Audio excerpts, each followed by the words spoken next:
Balapur police station పరిధిలోని ఓ ఇంట్లో విషాదం చోటు చేసుకుంది. ఒకే కుటుంబానికి చెందినటువంటి అక్కా చెల్లెళ్ళు నిన్న మధ్యాహ్నం 3 గంటల ప్రాంతంలో తల్లిదండ్రులు లేనటువంటి సమయంలో రూమ్లోకి వెళ్ళి సూసైడ్ చేసుకున్నటువంటి ఘటన చోటు చేసుకుంది. ప్రస్తుతం నేను చూస్తున్నటువంటి ఇల్లే 3 నెలల క్రితం పని నిమిత్తం బెంగళూరు నుంచి పిల్లల్ని తీసుకొని వెంకటేశ్వర్లు రమణమ్మ ఇక్కడికి వచ్చి నివాసం ఉంటున్నారు. అయితే నిన్న మధ్యాహ్నం టైంలో వీళ్ళిద్దరూ కూడా ఇంట్లో లేనటువంటి సమయంలో బయటికి వెళ్ళారు. ఆ టైంలోనే పిల్లలిద్దరూ హ్యాంగ్ చేసుకొని చనిపోయినటువంటి ఘటన చూసుకుంది. ప్రస్తుతం వాళ్ళ తండ్రి ఉన్నాడు. వాళ్ళు ఆత్మహత్య చేసుకోవడానికి గల కారణాలు ఏంటో అడుగుదాం. చెప్పండి, అసలు ఎందుకు ఇద్దరు పిల్లలు సూసైడ్ చేసుకున్నారు? ఇట్లా వెళ్ళావు ఒక అబ్బాయిని ఇద్దరు ట్రాప్ చేసి మేడం మాకు 3-4 నెలల నుంచి ఇట్లే మమ్మల్ని చాలా ఇబ్బంది పెడతాం. 3 times ఇట్లా పారిపోయినారు. తీసుకొచ్చినాము పోలీసు వాళ్ళు కేసు పెడితే వాళ్ళు అబ్బాయి పోకో కేసు పెట్టిండ్రు. ఆమె అబ్బాయి జీవితం నాశనం అయిపోద్ది, మీ పిల్లలు కూడా తప్పు ఉందని నా చేత మళ్ళీ కేసు ఎత్తిలా చేయించుకున్నారు. సరేలేని మారుతారని చెప్పేసి మేము ప్లేస్ అన్నా మారిస్తే అని ఇక్కడ హైదరాబాద్కి వచ్చి ఇక్కడ ప్రాజెక్ట్ ఉంటే వచ్చి మరి తీసుకొచ్చుకుంటే వచ్చి 1 నెల అయింది. ఇలా జరిగింది. అంటే ఇద్దరు అమ్మాయిలు కలిసి ఒకే అబ్బాయిని ప్రేమిస్తున్నారు. ఇద్దరు అమ్మాయిలు ఒక అబ్బాయితో ఒక అబ్బాయి కోసం వెళ్ళిపోయినారు. పోతే అక్కడ పోలీసు వాళ్ళు పట్టుకొని మేము ఊరు సర్పంచ్ పిల్లల్ని పట్టుకొని ఇద్దరు ఎట్లా వచ్చిందని చెప్పేసి మాకు ఫోన్ చేసి పోలీస్ స్టేషన్ తీసుకుని అబ్బాయిని మందలిచ్చి ఇంకోసారి అబ్బాయి ఇలా జరగకూడదని తల్లిదండ్రులు అందరికి బంధువులు ఇచ్చి పంపించారు. మాకు అంటే ఎప్పుడు అమ్మాయిలకి చెప్పలేదా ఇలా చెయ్యొద్దు?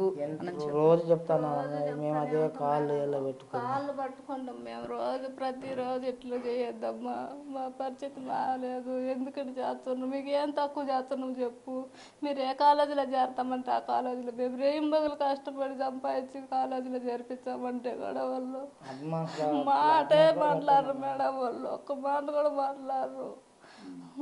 చెప్పుకుంటూ ఉంటారా ఇలా? మేడం ఏమి చెప్పరు. 100 సార్లు అడిగినా కానీ వాళ్ళు ఒక్క మాట కూడా చెప్పరు. ఒకే మాట చిన్నపిల్ల చెప్తే పెద్ద పిల్ల అదేంటిది. చెప్పారా ఒక అబ్బాయిని ప్రేమించడం ఇద్దరు కలిసి తప్పు, అందులోనూ మైనర్లు ఇద్దరు అని? అన్నీ చెప్పినాం మేడం, మేము చెప్పని రోజు లేదు. నేను మేడం చదువు కంప్లైంట్ చేసుకోండి, తర్వాత అప్పుడు మీకు సెటిల్ అయిన తర్వాత ఈ అబ్బాయి నాకు సరిపోతారు అనుకుంటే మీ ఇష్టము చేసుకుందరు అని కూడా నేను చెప్తే వాళ్ళు లేదు, వాళ్ళు ఏమి సమాధానమే చెప్పేది లేదు. మాకు చేసుకుంటాము చదువుతామని మొన్న సరేనని అప్పటికి నేను అడ్వాన్స్ కూడా కట్టున్నాను నారాయణ కాలేజీ. వాళ్ళు ఫోన్ చేస్తూ ఉండరు, పోమ్మా నువ్వు పోయి చదువు, చిన్న పాపకి పొమ్మన్న. ఈ పాపని ఇక్కడే ఈ పాప నేను చదవను అన్నది పెద్ద పాప. సరే చిన్న పాప నీకు మార్కులు 500 పైన వచ్చినాయి, మార్కులు బాగా చదువు వచ్చింది, మార్కులు కూడా బాగా వచ్చినాయి, చదువుకోమని చెప్పి అడ్వాన్స్ వాళ్ళు కూడా కాలేజీ వాళ్ళు కూడా ఫోన్ చేసి రమ్మ మీ అక్క ఆ కాలేజీ నుంచే పారిపోయిండ్రు. మా పెద్ద పాప మీ అమ్మాయికి చిన్నతనంగా ఉంటుందేమో అని మేడం అమ్మాయి చదవని అంటుందంటే లేదు అదేం లేదు, వేరే బ్రాంచ్కి కూడా కావాల్సి ఉంటాయా, మీరు మారుస్తాం కాబట్టి హైదరాబాద్లో అయినా నారాయణ కాలేజీలో మేము ఇక్కడి నుంచి పంపిస్తాము ఆడ చేర్చమని చెప్తే నేను అది కూడా అడిగినా మేడం. నిన్న అబ్బాయి ఎక్కడికి చెందిన అబ్బాయి అమ్మ? ఏ ఊరు అబ్బాయిది? పోర్మల్ల మేడం, కడప జిల్లా పోర్మల్ల. వాళ్ళ పేరెంట్స్ తో ఎప్పుడైనా మాట్లాడారా మీ అబ్బాయి చేసేది తప్పు అని? కేసు పెట్టి వాళ్ళ తల్లిదండ్రులు అందరూ తల్లిదండ్రులు అంతా వచ్చిండ్రు, కేసు పెట్టిండ్రు. వాడికి మాకు అబ్బాయే కాదు వాడు ఎవరు అని చెప్పిండ్రు మేడం వాళ్ళు. పోలీస్ స్టేషన్ లో వాడు ఎవరో మాకు తెలియదు, వాడు వస్తుంటే అంత భోజనం వేస్తున్నామని చెప్పిండ్రు. అట్టోడు కాడ మీరు ఎట్టుంటారు, మేము ఎంత బాగుంటే మేము కష్టపడి సంపాదించుకొని పెడతామంటుంటే అని చెప్పి తీసుకొచ్చినాం మేడం. నిన్న మీరెవరు ఇంట్లో లేరు, ఎక్కడికి వెళ్ళారమ్మా?